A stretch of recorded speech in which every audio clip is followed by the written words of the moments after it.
नमस्कार, NVT online देख रहे हैं आप। मैं हूँ आपके साथ पल्लवी और आज चलिए एक-एक करके अखबार के पन्ने को पलटते हैं, देखते हैं कौन-कौन सी खबरें अखबार में सुर्खियों में और सबसे बड़ी बात ये कि किस खबर को अखबार ने कौन-सा स्थान दिया है, कितनी प्रमुखता से जगह दी है। तो ये अखबार का पन्ना जिसके भीतर अब हम देखने की कोशिश करते हैं, पन्नों को एक-एक करके पलटते हैं और समझते हैं कि आज कौन-सी ऐसी खबरें हैं जो प्रमुखता से छाई हुई रहीं कल दिन भर। तो अखबार के जो पहले पन्ने की अगर हम बात करें तो पहले पन्ने पर खबर है भारत से चीनी मशाल की ओर चली गुस्से की आंधी, भारतीय डिप्लोमेट ओलंपिक समारोह का बायकॉट करेंगे। यूएस ने भी कहा कि ये बहुत शर्मनाक है। तो भारत चीन में हो रहे विंटर ओलंपिक्स की ओपनिंग और क्लोजिंग सेरेमनी का बहिष्कार करेगा। भारत ने कहा कि हम पेइचिंग में हो रहे विंटर ओलंपिक्स के ओपनिंग या क्लोजिंग इवेंट में हिस्सा नहीं लेंगे। इस ऐलान के फौरन बाद प्रसार भारती ने कहा कि वो इस इवेंट का प्रसारण दूरदर्शन पर नहीं करेगा। 2 दिन पहले चीन ने कहा था कि गलवान झड़प में शामिल चीनी कमांडर फबाओ विंटर ओलंपिक्स में मशाल लेकर चलेंगे। गुरुवार को भारतीय विदेश मंत्रालय ने कहा कि चीन का ये कदम निराशाजनक है। ओलंपिक में राजनीतिक दखल किसी भी हालात में स्वीकार्य नहीं है। अमेरिका ने कहा कि गलवान झड़प में शामिल चीनी कमांडर को विंटर ओलंपिक्स का मशाल वाहक बनाने के चीन के फैसले की अमेरिका ने भी आलोचना की। अमेरिका के एक सीनेटर ने कहा कि यह शर्मनाक है कि चीन ने ऐसे व्यक्ति के हाथों में विंटर ओलंपिक्स की मशाल थमा दी जो भारत पर किए गए सैन्य हमले में शामिल था। अमेरिका की ओर से उइगरों की आजादी और भारत की संप्रभुता का समर्थन जारी रहेगा। आर्मी चीफ ने कहा है कि अभी जंग का ट्रेलर देख रहे हैं। थल सेना प्रमुख जनरल नरवणे ने चीन और पाकिस्तान की ओर से पेश चुनौतियों पर कहा है कि सीमाओं पर भारत भविष्य में होने वाले टकराव का ट्रेलर देख रहा है। एक और खबर इसी से मिली-जुली है कि ऑस्ट्रेलिया के अखबार ने पूरी घटना के ब्यौरा दिया है। रिपोर्ट में दावा किया गया है चीन ने गलवान में 4 नहीं 42 जवान खोए थे। इसी पन्ने पर एक खबर है हरियाणा की नौकरियों में लोकल के लिए 75% कोटे पर कोर्ट ने रोक लगा दी है। हरियाणा सरकार के निजी क्षेत्र में स्थानीय लोगों को 75% आरक्षण दिए जाने के फैसले पर पंजाब हरियाणा हाईकोर्ट ने रोक लगा दी। हाईकोर्ट के फैसले के खिलाफ हरियाणा सरकार सुप्रीम कोर्ट में विशेष अनुमति याचिका दायर करेगी। सीएम खट्टर ने कहा है कि केस मजबूती से लड़ेंगे। हरियाणा के लोगों को निजी क्षेत्र की नौकरियों में 75% आरक्षण 2019 के विधानसभा चुनाव में जननायक जनता पार्टी का एक प्रमुख चुनावी वादा था। कोर्ट के फैसले के बाद हरियाणा के मुख्यमंत्री खट्टर ने कहा कि इसे मजबूती से लड़ा जाएगा। डिप्टी सीएम दुष्यंत चौटाला ने भी ट्वीट करके कहा कि हरियाणा के युवाओं को नौकरियों में 75% आरक्षण देने के लिए लड़ाई जारी रहेगी।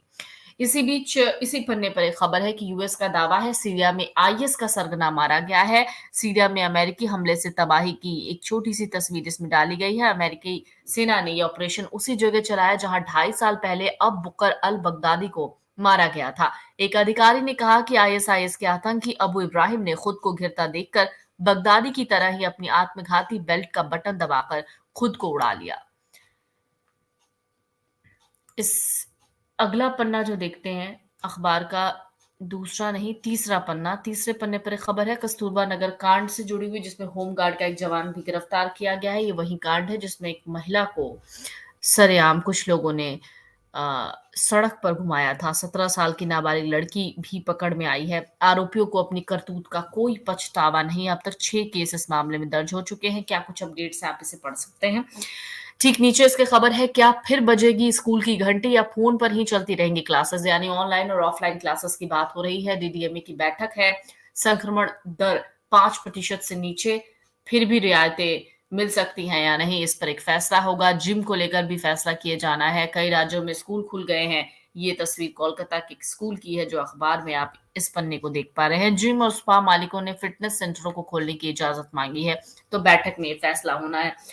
इसी बीच एक और खबर इसी पन्ने पे कि नर्सरी की पहली लिस्ट आज है। 80 गोल्डन पॉइंट जो है वो उसकी जो सीट है वो पक्की करेंगे। तो नर्सरी एडमिशन के लिए स्कूलों ने पहले लिस्ट तैयार कर ली है। शुक्रवार को स्कूलों की वेबसाइट पर ये लिस्ट जारी कर दी जाएगी। 100 नंबर के फॉर्मूले में 80 पॉइंट गोल्डन पॉइंट बने हैं। जिन बच्चों के इतने पॉइंट हो रहे हैं उनका नाम पहली लिस्ट में आसानी से आ रहा है। इसके अलावा और भी खबरें हैं, अगले पन्ने को देख लेते हैं अखबार के। अगला पन्ना यानी चौथा पन्ना, बदमाशों का आतंक, ताबड़तोड़ फायरिंग हुई, पुरानी रंजिश में गोली मारकर प्रॉपर्टी कारोबारी की जान ले ली गई।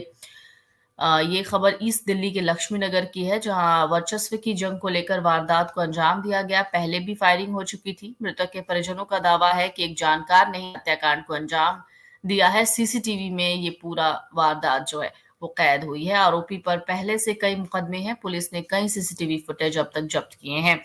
नोएडा में रात को पिता और उनके दो बेटे पार्टी से लौट रहे थे। पिता कार खड़ी कर रहे थे, दोनों बेटे बाहर इंतजार कर रहे थे।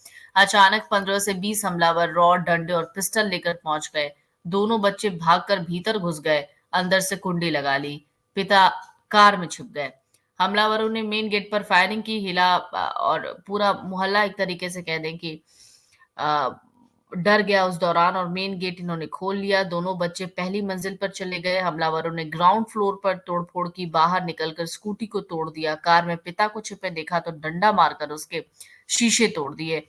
बाहर निकल कर आए तो हमलावरों में से एक ने कहा कि ये वही बंदा है। इसके बाद से आरोपी फरार है। पूरी वारदात आसपास लगे एक सीसीटीवी कैमरे में कैद हो चुकी है। दरअसल शकरपुर थाना पुलिस मुकदमा दर्ज कर जांच में जुट गई है। आरोपों की धर पकड़ के लिए कई टीमें लगी हुई हैं। पुलिस ने मौके से 7 खोखे बरामद किए, एक कारतूस बरामद किया है। फिलहाल इस पूरे मामले की जांच चल रही है। इसी पन्ने पर एक खबर की लॉटरी का झांसा देकर ठगी करने वाले गैंग के 2 बदमाश गिरफ्तार हुए हैं। मास्टरमाइंड फरार है। 25 लाख जीतने का एक मैसेज भेजा करते थे ये। कुछ और छोटी-छोटी खबरें इसी पन्ने पर आप आराम से पढ़ सकते हैं। अगला पन्ना देख लेते हैं अखबार का कि क्या कुछ खास है इस पन्ने में।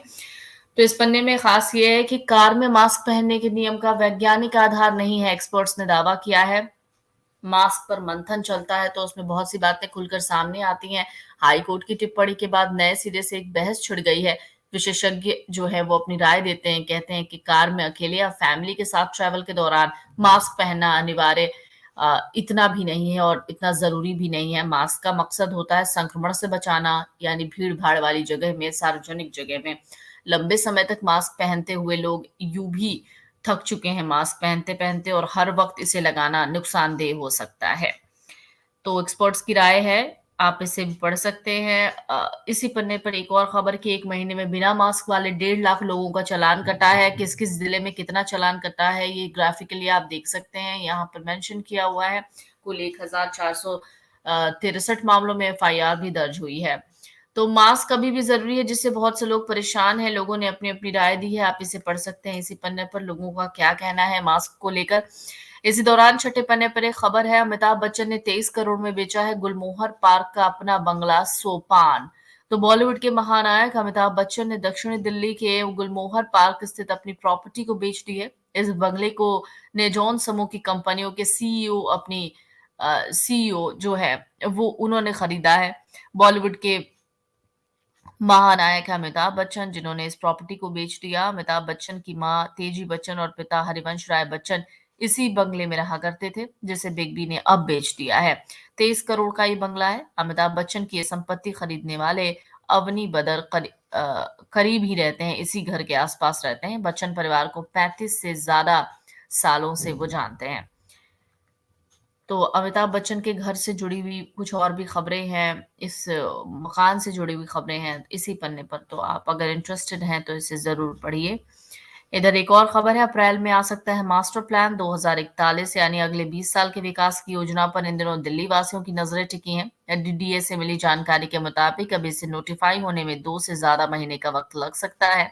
20 साल के विकास का खाका एक तरीके से तैयार हो चुका है। ड्राफ्ट मास्टर प्लान पर मिले हैं 33,000 से ज्यादा सुझावों और आपत्तियों का आकलन करके ड्राफ्ट में संशोधन किया जा रहा है।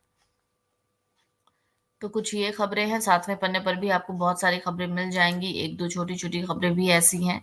8वां पन्ना, जो एक महत्वपूर्ण खबर ये भी समझ लीजिए, मौसम ने यू टर्न लिया है। फरवरी में टूटा है ठंड का पिछले 19 सालों का रिकॉर्ड। दरअसल वेस्टर्न डिस्टर्बेंस ने फर्क मिटाया है। दिन में रात जैसा एहसास होना शुरू हो गया है। तो आगे कैसा मौसम रहेगा? शुक्रवार को भी बादल छाए रहेंगे, बूंदाबांदी हो सकती है। ज्यादातर तापमान 17 और न्यूनतम तापमान 9 डिग्री के आसपास रह सकता है। इसके बाद शनिवार से मौसम साफ होने लगेगा। 6 फरवरी से तापमान फिर से 20 डिग्री के से ज्यादा पहुंच जाएगा।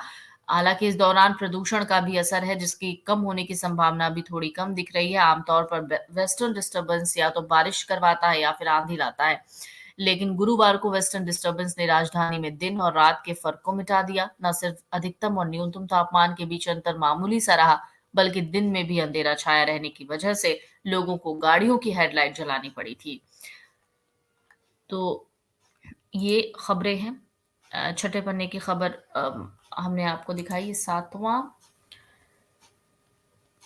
और भी बहुत सारी खबरें हैं। ये 10वां पन्ना, 10वें पन्ने पर बहुत सारी खबरें जिसमें डॉक्टरों के रेज़िडेंट डॉक्टर हैं, उनसे संबंधित खबर दी गई है कि सैलरी के लिए हड़ताल की और फिर टर्मिनेशन का नोटिस थमा दिया गया। डॉक्टरों को नौकरी से निकालना मानवता के खिलाफ है, ये आम आदमी पार्टी का स्टेटमेंट है। आम आदमी पार्टी ने कहा है कि हक का पैसा माँगने पर डॉक्टरों को नौकरी से निकालना इंसाफ नहीं है। डॉक्टरों और स्टाफ को नवंबर 2021 से सैलरी नहीं मिली है। तो ये खबर है। हिंदी फ़िल्मों में पुलिस अफ़सरों के किरदारों को देखकर जगती थी वर्दी पाने की हसरत। राकेश अस्थाना ने सोशल मीडिया पर एक चर्चा में बताई है दिलचस्प बातें। इन्होंने कहा है कि हिंदी और अंग्रेज़ी के जासूसी नॉवल पढ़ने का इनको शौक रहा। सेफ सिटी प्रोजेक्ट के तहत 6 महीने में integrated command and control centre तैयार हो जाएगा। उन्होंने ये भी एक स्टेटमेंट दिया है। तो क्या कुछ कहा है उन्होंने, ये आप पढ़ सकते हैं। तो कुछ ये खबरें जो महत्वपूर्ण है स्पोर्ट्स के में दिलचस्पी रखते हैं तो स्पोर्ट्स के पन्ने पर जा सकते हैं और ये ज़रूर पढ़िए विचार सेक्शन जिसमें आपको बहुत सी तरह के इन्फॉर्मेटिव आइडियाज़ भी मिल जाते हैं। खबरों से जुड़े हुए हर एंगल को आपको समझने का एक बेहतर मौका मिल जाता है। सियासी खबरें जो हैं आप इस 15वें पन्ने पर पढ़ सकते हैं जिसमें पंजाब में सीएम का चेहरा कौन है जिसको लेकर लगातार बयानबाजियाँ चल रही हैं। राहुल गांधी 6 को इसका खुलासा कर सकते हैं, चन्नी रेस में सबसे आगे हैं। गोवा, उत्तराखंड, पंजाब में राहुल के लगातार दौरे चल रहे हैं। इधर उत्तराखंड में भारी बर्फबारी के बीच प्रचार नहीं थम रहा। उत्तराखंड में भारी बर्फबारी है, फिर भी नेता और मंत्री अपने प्रत्याशियों के लिए डोर टू डोर कैंपेन कर रहे हैं। तो फिलहाल इस बुलेटिन में इतना ही। ये है अखबार के वो पन्ने जिनमें बड़ी महत्वपूर्ण खबरें हैं और उन खबरों को बहुत प्रमुखता से जगह दी गई है। बहुत सारी ऐसी खबरें भी हैं जिसे आप अपने दिलचस्पी के हिसाब से पढ़ सकते हैं। फिलहाल इतना ही। नमस्कार।